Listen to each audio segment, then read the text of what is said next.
At his weekly briefing, House Speaker Paul Ryan took questions from reporters focused on the appointment of Robert Mueller to be the Justice Department special counsel overseeing the Russia investigation.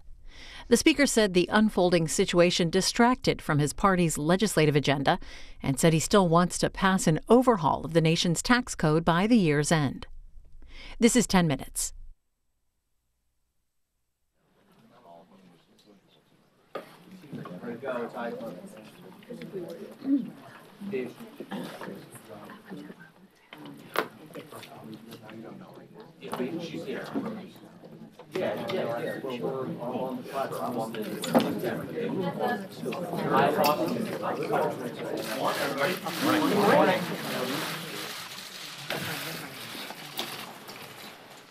Well, this is another busy week as we continue to make progress on our agenda for the American people. Today, the House continues to act on legislation to make sure that our law enforcement agencies have the support and the tools that they need to keep us safe. This week, of course, coincides with National Police Week, when we honor the sacrifices made by our police and their families. Yesterday, the House acted on a new round of sanctions against the Syrian regime in order to cut off resources for Assad's war machine. Also this week, the House approved landmark federal IT reform legislation that will reduce wasteful spending and enhance the government's information security. Will Hurd is really taking the lead on this, and he's trying to bring our government into the era of cloud computing, and this is a big, big mark forward in bipartisan progress in getting waste out of government. As we speak, the Ways and Means Committee is holding major hearing today on examining pro-growth tax reform. Pro-growth means just that: growth of wages, growth of jobs, growth of opportunity, and growth of our economy. Also this week, the Education and Workforce Committee unanimously approved bipartisan legislation to improve career and technical education. This will make it easier to connect people with the skills they need to get good-paying, in-demand jobs. I've got to tell you, wherever I go, in Wisconsin last week, we have a real skills gap between the skills people need to get good jobs and the good jobs that are out there being offered. This is something that we really have to address, and I'm very pleased that the Education and Workforce Committee is moving forward on this legislation. Later today, Armed Services Committee Chairman Mac Thornberry will unveil the third installment in his effort to streamline the Pentagon's bureaucracy and to improve the way that we develop weapons systems. This is an essential part of our efforts to rebuild our military for the 21st century. Ahead of Memorial Day, the Veterans Affairs Committee has approved 11 bills, including bipartisan legislation to fix the VA's broken appeals process. This is a problem that we've been working on tackling for years, and under Secretary Shulkin, the VA is already taking real strides to get our veterans better care, shorter lines, and more peace of mind. Over in the Senate, our colleagues continue to discuss the path forward on keeping our promise to repeal and replace Obamacare. And lastly, yesterday the President signed the 14th Congressional Review Act resolution to stop President Obama's last regulatory onslaught that he did last year. Up until this year, Congress had successfully just repealed one regulation under this law. Now, just this year already, we've done it 14 times in a matter of months. We have much more to do to end Washington's culture of overreach and overregulation, but this is a big promise kept as we work to protect jobs and to grow our economy. I know it's a long list. It is by no means complete. Every day here, we are working to advance our agenda and to address the problems that Americans face in their everyday lives. Questions? Phil. Mr. Speaker, earlier this week, Senator McConnell said, well, we could do with a little less drama from the White House on a lot of things, saying basically it could undercut or hamper your agenda. Do you agree with that assessment? Well, yeah, it's always nice to have less drama. But the point I'm trying to make, and I tried to make this the other day at my press conference, people in the country need to know that we're busy at work trying to solve their problems. So I realize that there's a lot in the media these days. That doesn't seize up Congress. That doesn't stop us from doing our jobs to work on people's problems. One of the reasons why I just read you the list of just what we've done this week on closing the skill gap, on streamlining IT to get waste out of government, make the Pentagon more efficient, get tax reform moving. These are things that really affect people in their daily lives. We're working on this. And so I just think it's very important that people know that we can walk and chew gum at the same time. And sure, drama is not helpful in getting things done, but we're still getting things done, and that's the important point. Yeah. Mr. Speaker, a number of congressional leaders met with the Deputy Attorney General, Rod Rosenstein, here at the Capitol last night. Were you at that meeting? And what's your understanding about why DOJ took this step? Well, I was at the meeting. I don't comment on such meetings that are classified. As I said before, I believe that the professionals of the Justice Department need to do their jobs independently, objectively, and thoroughly. And I believe the special counsel, which is Robert Mueller now, helps them do that. Do you think it interferes with the congressional investigation? No, it doesn't, actually. So we are going to keep these investigations going here. As I've always said, I think the intelligence committees are the right place to do that. This is an investigation involving Russia, involving another country interfering with our elections. And so the Intelligence Committee, in my opinion, is the best place for that. And so these bipartisan, bicameral investigations, House Intelligence Committee, Senate Intelligence Committee, are going to continue their investigations. Rachel. You didn't mention oversight there. Do you think oversight should continue? And another follow-up on that, Oversight Chairman Jason Chaffetz has told people he's going to be probably leaving around June 30th for Fox. Does that present a conflict? I have not spoken to Jason about that, so I don't know.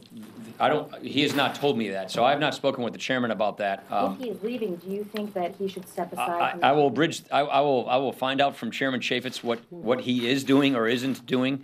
So I'm not going to comment on something that's in the media. I'd rather hear from him myself as to what his plans are. As far as the Oversight Committee, they've made document requests. That's the Oversight Committee's responsibility. That's what they do. That's why it's called the Oversight Committee.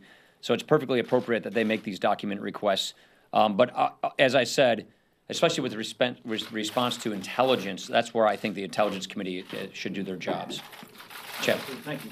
Obviously, you've been very close over the years with Vice President Pence, and you talked about you're trying to continue to move this agenda, and he's here often working on these issues here. But considering the maelstrom that we've dealt with Trump and Russia the past few days, there have been some members who have said we might be better with Vice President Pence. Oh, what's your take on that? I'm not even going to give credence to that. I'm not even going to comment on that.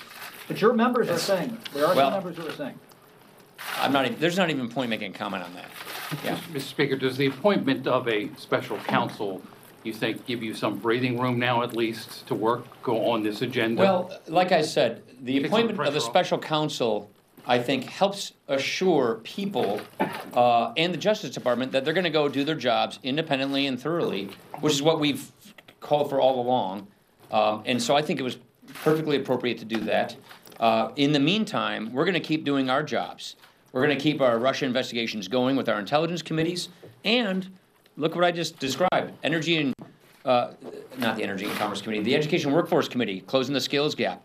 Getting the Mac Thornberry and the Armed Services Committee, streamline the way the Pentagon procures weapons. Let's get Ways and Means working on tax reform. Let's fix people's problems. And all of our committees are still doing that. So, as I said, I know that people get consumed with the news of the day, but we are here working on people's problems every day. And we have all these different committees that do different jobs, and our job is to make sure that we still make progress for the American people, and we're doing that. But look what you're being asked about. Yeah, you want to ask about tax reform? Yeah. All right, go ahead, Mike Emanuel. You'll get picked on if you say tax reform. All right. Mr. Speaker, thank you. Regarding tax reform, there's some folks who think it could slip beyond this year. Where are you at this point? No, I don't think that's the case. Our goal, and I feel very confident we can meet this goal, is calendar year 2017 for tax reform. And I think we're making good progress. Does Bloomberg have a tax reform? I do, actually. Senate Majority Leader Mitch McConnell has said that he thinks the prospects for the border adjustment part of the plan are rather bleak in the Senate, and yet he still says that it should be revenue neutral. What are the alternatives being discussed, and is there a way that the border adjustment can either have a transition that would make it more palatable, or some kind of half border adjustment? Yeah, so I think you can say yes to all of the above to what you just said. What we have to do, and as an old tax writer, I would say this is, you have to weigh alternatives off one another. It is obvious that you can and should have some kind of an adjustment and phase-in period if you're going to have a border adjustment. I obviously think border adjustment is the smart way to go. I think it makes the tax code the most internationally competitive of any other version we are looking at. And I think it removes all tax incentives for a firm to move overseas or to move their production overseas. But if you're not going to do border adjustment, then you have to look at the alternatives to that.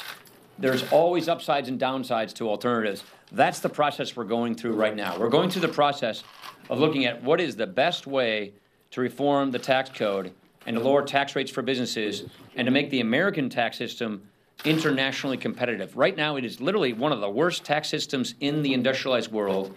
We're losing companies who are becoming foreign companies. We have an incentive that basically tells companies, outsource your manufacturing. Why on earth are we doing that?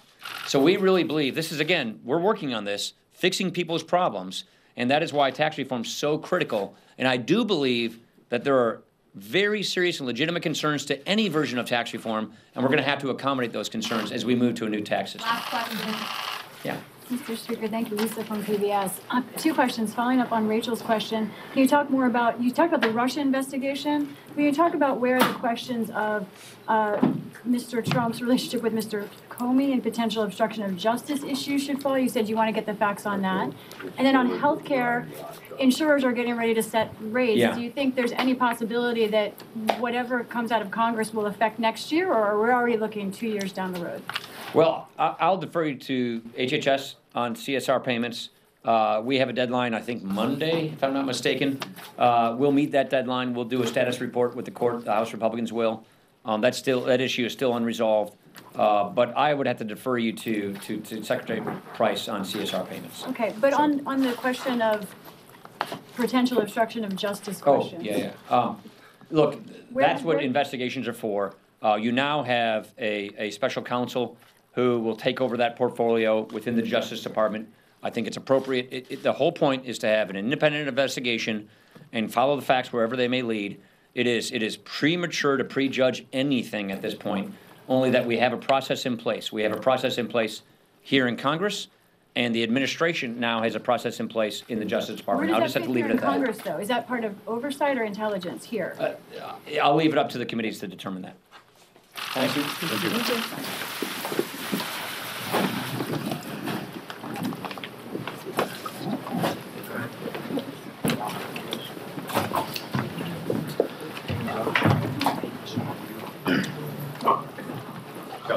So that